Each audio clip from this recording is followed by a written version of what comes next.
Okay, guys, welcome. Today we're going to talk about the double angle and half angle formulas for the three trig functions of sine, cosine, and tangent. So what we're going to do is we're going to talk about how we can find the cosine, sine, or tangent of twice of a known angle that we already have. Okay, and then we'll also do sort of the reverse direction. We'll talk about how to find an angle divided by 2 if we know the angle that's not divided by 2. Okay, so the first one we're going to discuss is the several double angle formulas for cosine. So depending on what you know, you can express the cosine of 2 times an angle in any one of these 3 ways, right? And usually the one that I remember is cosine squared minus sine squared. But any one of these 3 will of course work. And of course, if you're given the sine of the original angle or the cosine of the original angle, depending on which one, either one of these 2 might prove to be more helpful. All right, so let's look at an example. So in this first one, we want to suppose that theta is an angle such that if I take the cosine of that angle, I get 3/4, and we want to evaluate the cosine of 2 times that angle. Okay, now again, there's a couple different ways you could do this. You could either say this is cosine squared minus sine squared. We could also say that this is either one of the other top 2, right? So we could also say this is 2 cosine squared theta minus 1. And we can also say that it's 1 minus 2 sine squared of theta. I think I got that one right. Yeah, okay. Now, in this case, there is one that's most beneficial to use, and that's, of course, this middle definition, right? Because it only depends on the value of cosine of theta. Now, we could find what sine of theta is, but we would also have to use, so if we wanted to use sine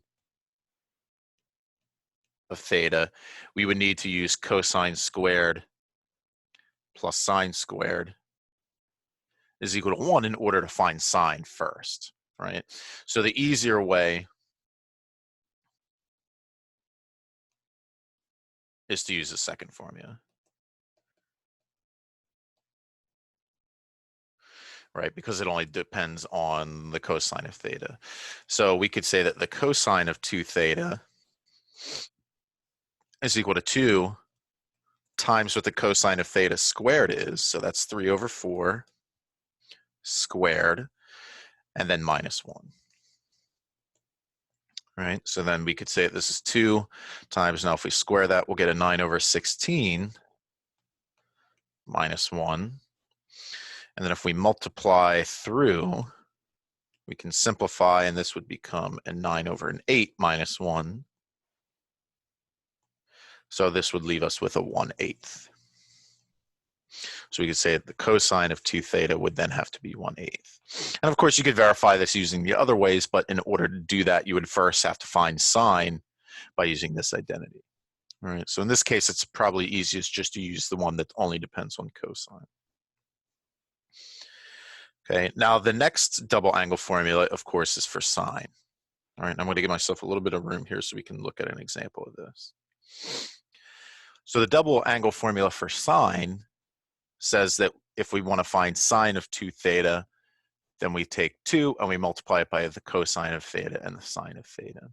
All right, so I want to verify this for something that we already know. So we want to verify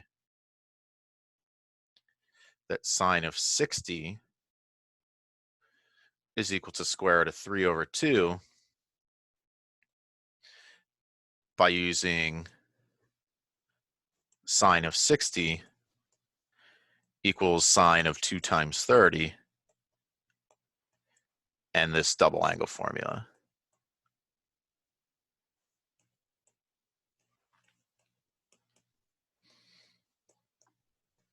Okay, so if I want to find sine of 60 using this double angle formula, well then my sine of 2 times 30, here my 30 is sort of taking over as my alpha in my definition here, and this is equal to 2 times cosine of 30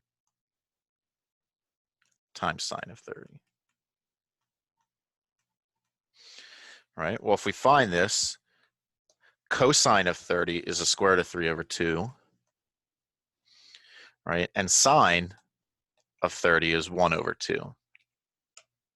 So of course, if you take this 2 and you multiply it by this 1/2, they cancel, and you are left with square root of 3 over 2. All right, which is what we should expect, because we know that sine of 60 is square root of 3 over 2.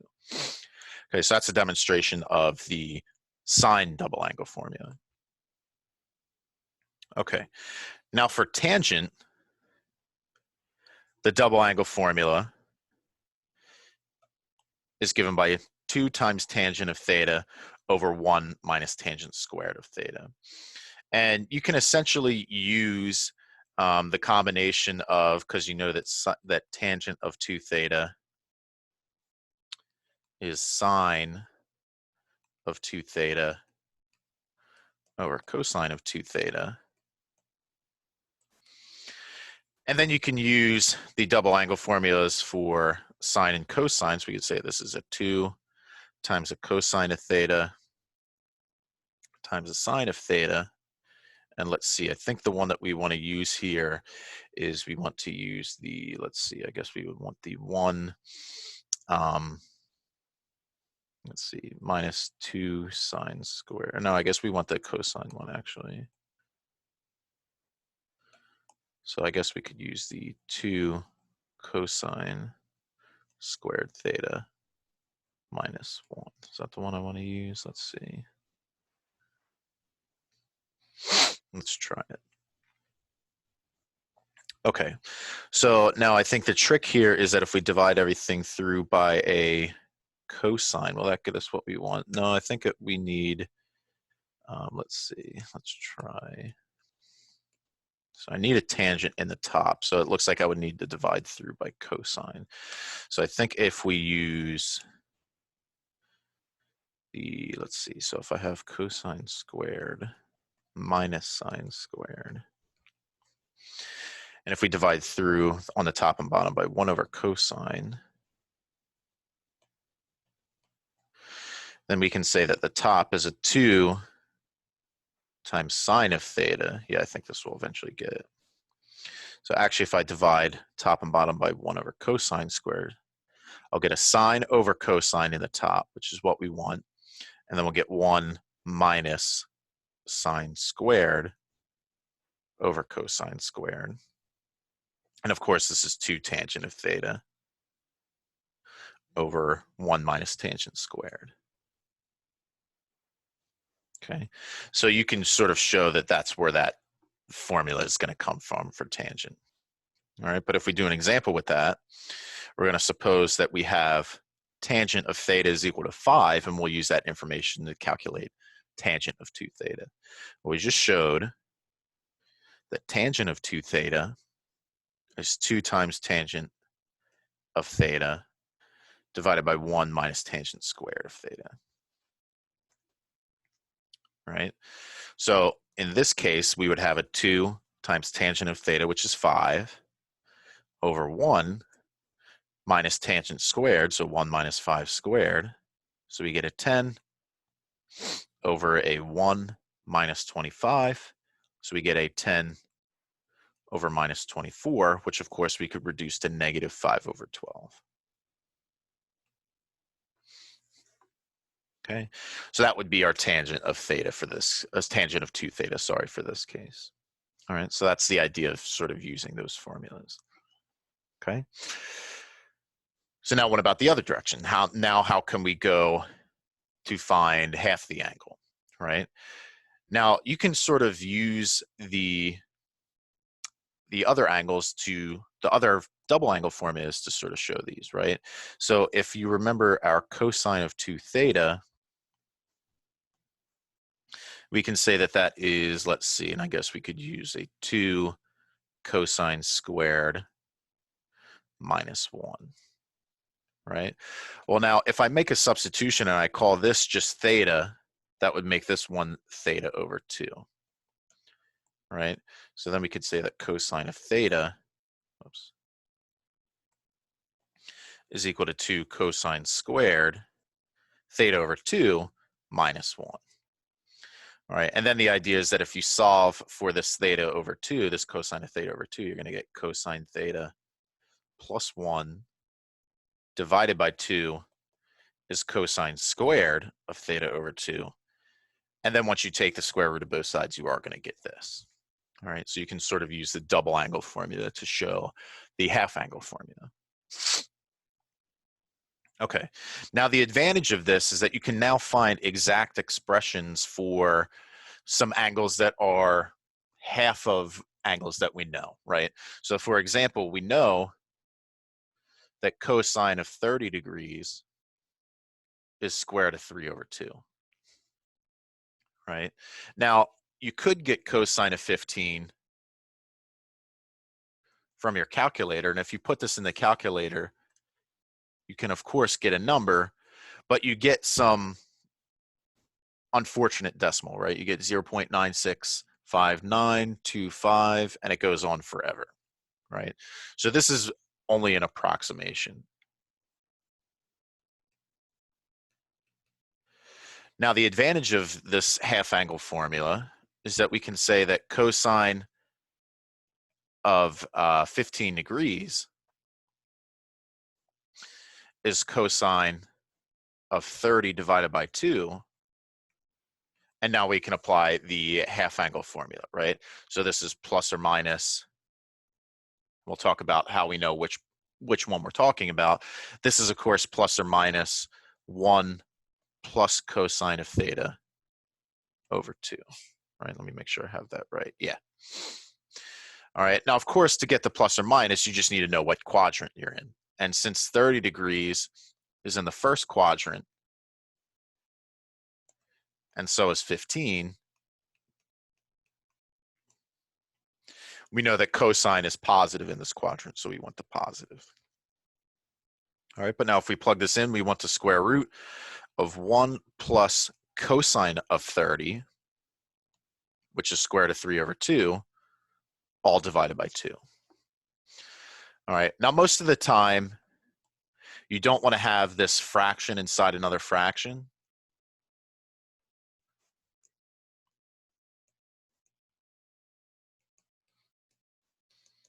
So what we can do to get around that is just multiply the top and the bottom of the inside of this fraction by 2.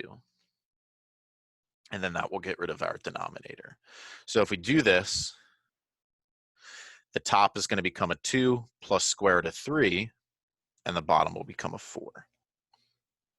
Right? And if you really wanted to take this one step further, you could just say that this is the top, taking the square root, and in the bottom, square root of 4 is 2.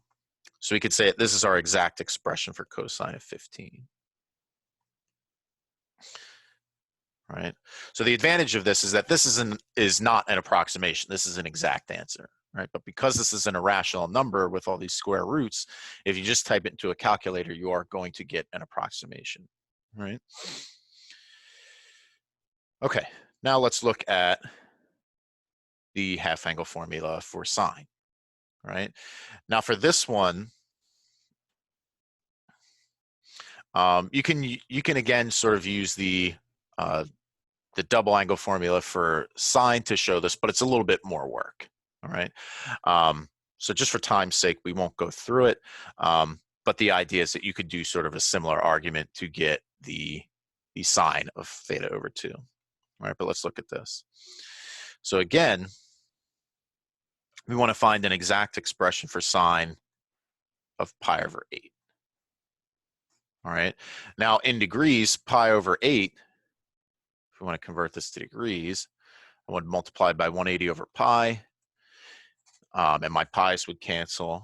And if you look at 180 divided by 8, you're going to get that this is 22.5 degrees. All right. And of course, another way to think of this is that pi over 4, which would be double this, is 45 degrees. All right. So what we want to find is sine of pi over 8, which is sine of pi over 4, or 45 degrees, all divided by 2.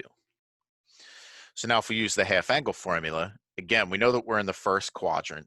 So we know that we're going to take the positive square root. And this is all the square root of 1 minus, I think it's minus cosine, right? Yeah, minus cosine over 2.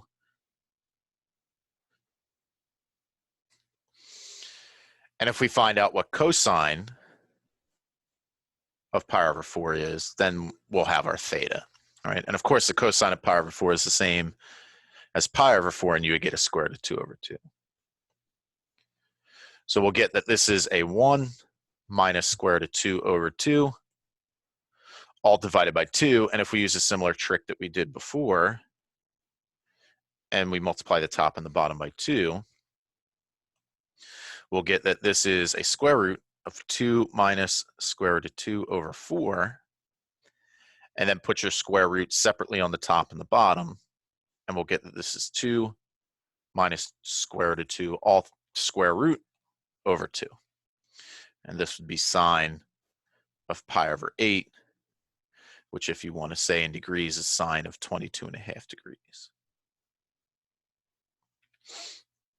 All right, so that's an exact expression, again, for sine of pi over 8. Okay, so that's another demonstration of this half angle formula. Okay, so let's look at another example. So now we're going to suppose that we are between negative pi over 2 and 0 for our theta. All right, so of course, what does that mean? That means that we're in this quadrant. We're in quadrant 4.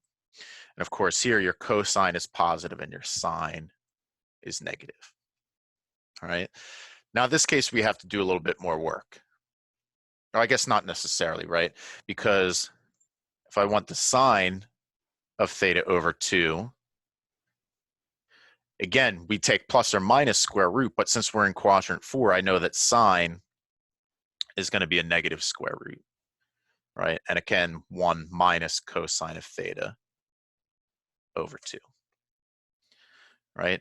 So now if we plug in, we have a minus 1 minus cosine of theta, which is 2 over 3 over 2. And now this time, to get rid of the fraction, we can multiply the top and the bottom by 3.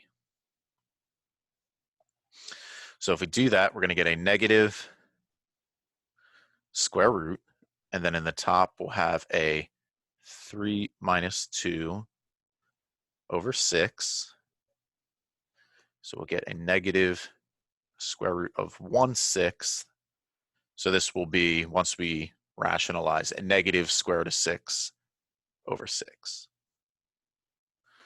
All right, and that would be the sine of this angle. And again, we know that it's negative because of the quadrant 4 that we're in. Okay. Oops. Okay, so that's the idea. Now for tangent of theta over 2, we can think of it one or two ways.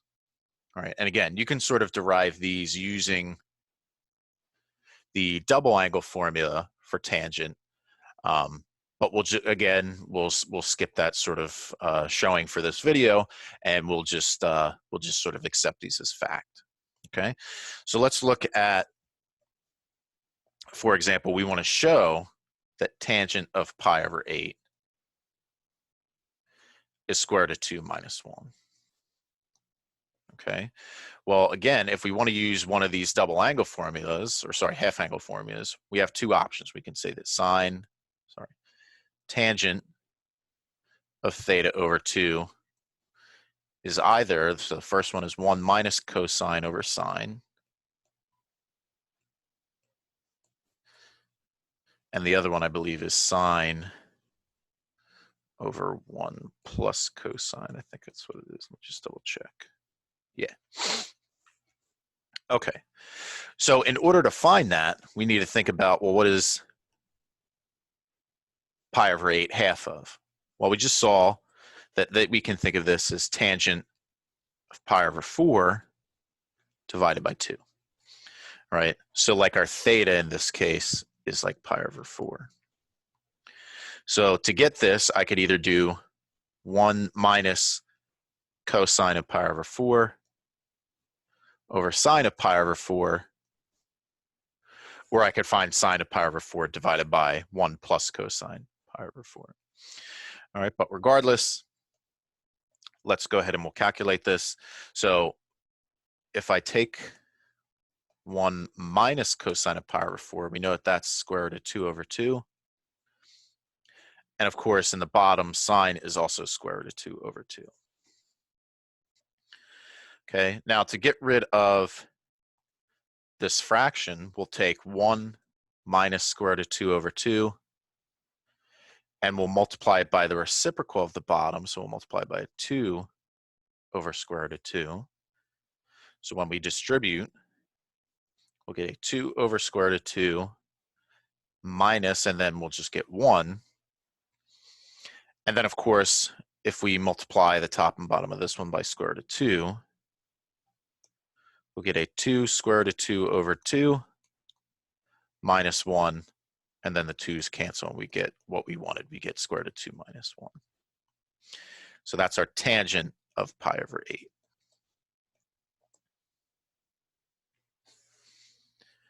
All right, so that's the idea for using the tangent half-angle formula.